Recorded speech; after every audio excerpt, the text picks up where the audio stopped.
Hey guys, today I'm going to be getting my garlic and my onions out that I've been having curing in my garage on racks. I'm going to show you the racks where I've been storing them for right now for them to cure and the fan, and then I'm going to show you how I finish cutting off the tops and the ends, because you don't cut those off until you're done curing them. And then I'm going to show you what I put them in. So let's get to it. Now I know it's dark in here. I'm going to turn this fan off. But I have an oscillating fan that goes back and forth. I have a rack right here. This is my garlic. And I have the onions in a different spot. But the garlic has been sitting for over a month. You can see it's very, very dry. Okay. And it's completely dry all the way up. Okay. This is done now, and I'm going to be cutting off the ends, since it's the same thing with my onions. Here's a couple. They've been sitting and they've been curing, and it's not wet or green or anything here at the top. So these are done too.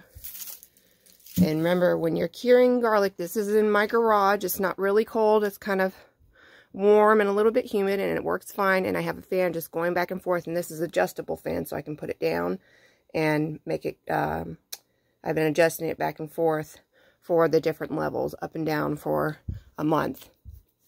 And I let it sit there on the same rack for about a week, so it's been going back and forth, or the same shelf, sorry. But I'm going to take it outside, and I'm going to show you how I cut off the bottoms and the tops, and what to look for, and sometimes you have to check to make sure they're not rotted, and then also what I store them in. I know this looks like a hot mess right now, but I got all the garlic out, have my onions, and then this is the garlic. This is my really big garlic, okay, and these are the ones that I'm going to be saving for planting, so I put those to the side. And you can go through yours and see which one you want to keep. Now, some of these, for instance, some of these, I can tell they're hardneck because, see the scape right there? I pulled it when the scape was getting bigger. I pulled it. Now, I know this is hardneck, and you can tell the difference between hardneck and softneck, because if I try to push this, it's very hard, okay? My softneck flops straight over, see? That's how you can tell later on if you mix them, which I did, but you can always tell hard neck and soft neck. Just try to bend the neck of this. Like this is a hard neck, soft neck. And I did let them go a little bit longer because some of these are bigger than the other ones, and they didn't dry all at the same rate, but they all feel very hard and firm. You can squeeze a little bit and see. This is very hard inside, so this is ready, and there's no green left. And we're going to start cutting off the tops and the bottoms. I forgot to show you, I have these big wire baskets. I think I found these at Walmart or a craft store. But I have these big wire baskets that I store the garlic in and the onions. And then for the ones that I'm keeping for next year, I have some more wire baskets, but I know these are specifically for the garlic that I'm saving to plant in the fall.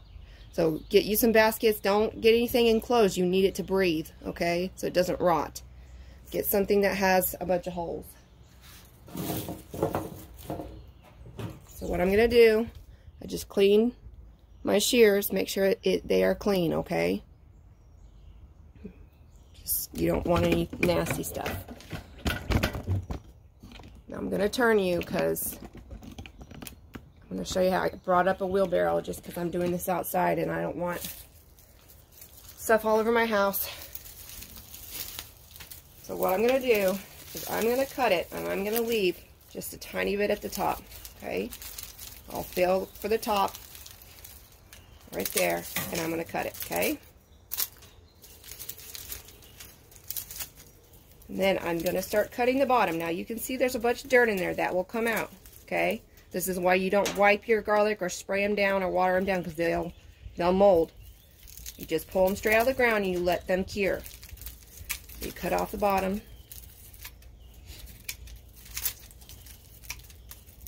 And I try to get pretty close, and then you can wipe off all that dirt. See?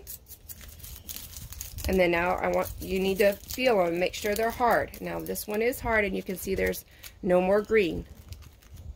There's no more green right here. If there was green right here, it wasn't ready to cut off the tops and the bottom yet. But this one was ready, and I'm going to keep going until all of this is gone.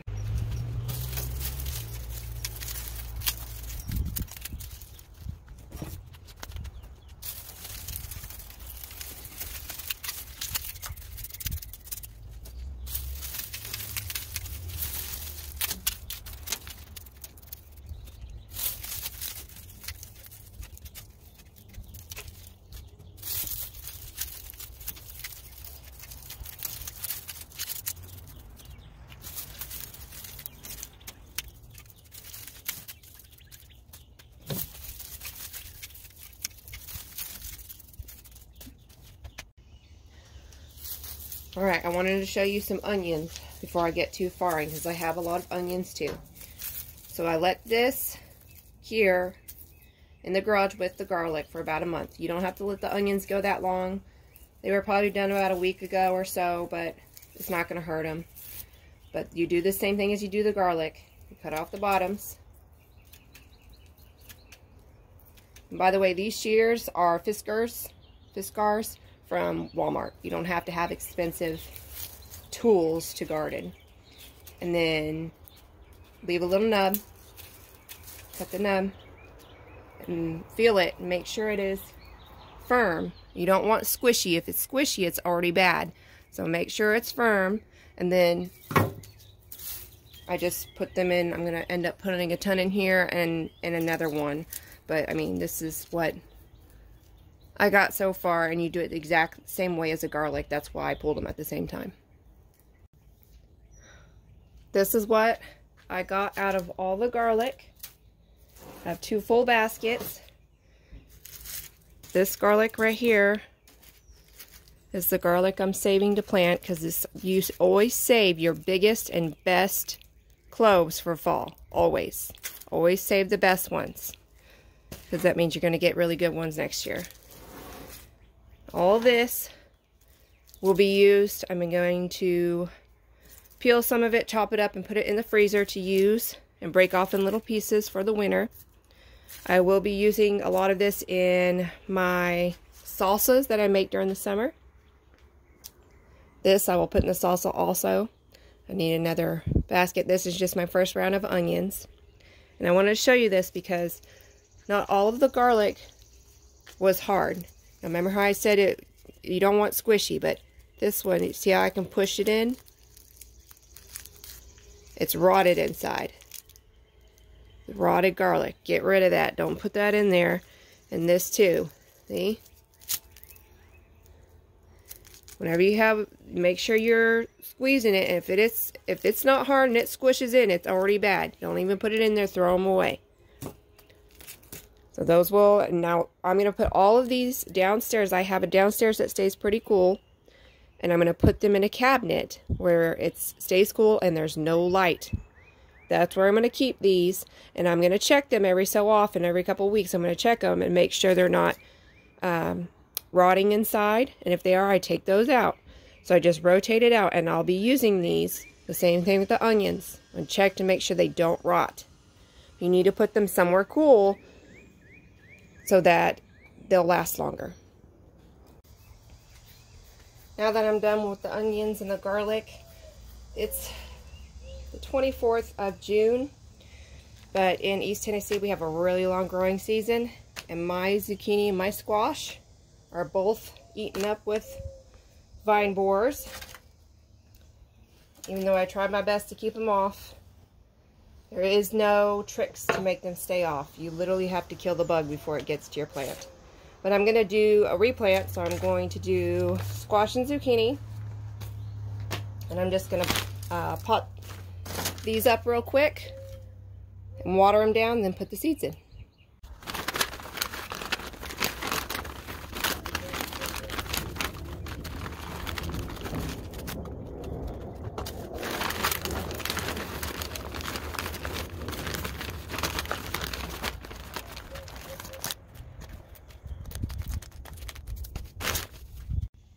Now I'm going to water these before I put the seeds in.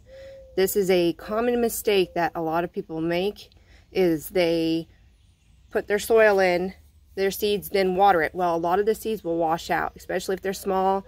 The water's coming in really fast, it will come out and just wash it out. So always water your trays before you put your seeds in. That way it's saturated and your seeds aren't floating away.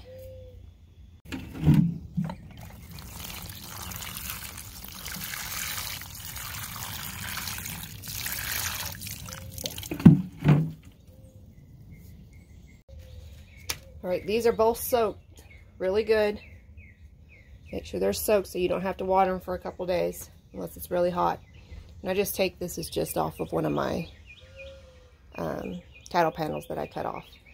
And I'll just make a hole right in the middle. Now, if you have any big flat pieces of wood that some of this stuff has, just either move it out of the way or take it out. I'll just make a hole right in the middle. And these do have a depth, I think it's like 1/2 inch to 1 inch. But I found it really doesn't matter with these squash and zucchini.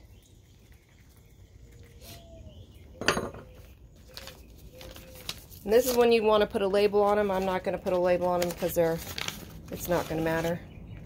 They're going out to my garden. And I'll know once they start producing their fruit what they are. So just drop one seed in each one.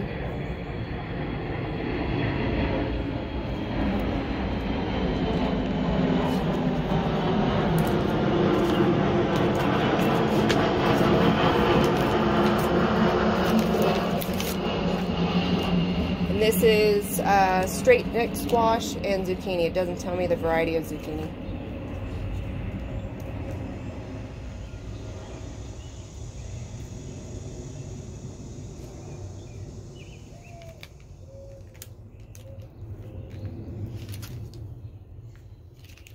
Alright, and then just your finger or this, I just moved the soil that was pushed away to the side over it. And I push it down. And then just set them in the sun. If you have a long growing season, some people cannot restart their stuff if they live in a colder climate. We are lucky to be able to restart whenever we need to most of the time. Because I actually took some suckers off my tomato plants. And I'm going to show you them where I was rooting them. So these are ready to go out in the sun. I'm going to stick them in the sun. They should pop up in a couple days. I'm trying to get you where you can see it pretty good. So I just took these ones off a plant. They are pretty big suckers, okay? No roots yet. Took 2 of them off the other day, but this one I took off a couple weeks ago. This branch is ready to come off. See the roots? This is ready to be planted, and when I plant this, I'm probably going to plant it all the way up to here in the dirt, okay? If you plant tomato plants deep, they'll do well, okay? And the same thing with this one.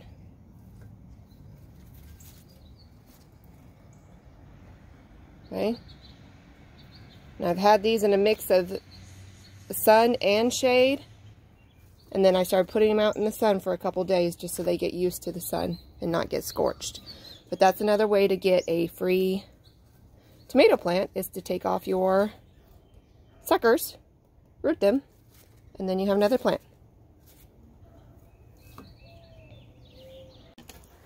I hope you have a good general idea of how to care for the garlic and onions after you cure them. Remember, store them in a very cool place if you can. Some people say they don't have a really cool place. Just try your best. cool place in the dark, and they'll last a long time. Mine lasted, I think it was 2 months shy of a year last year, but I did use the garlic and the onions in my salsa when I can during the summer, so if I didn't use it then, it would have definitely lasted a full year. And also, when you start seeds, remember to water them first, then put the seeds in. If you can restart your seeds, which I did, and then also get a free tomato plant by taking off your suckers and rooting them. Especially if you don't know if your tomato plants are going to last, or if some of them get diseases or go down. It's always good to have a backup. But I'll see you guys next time.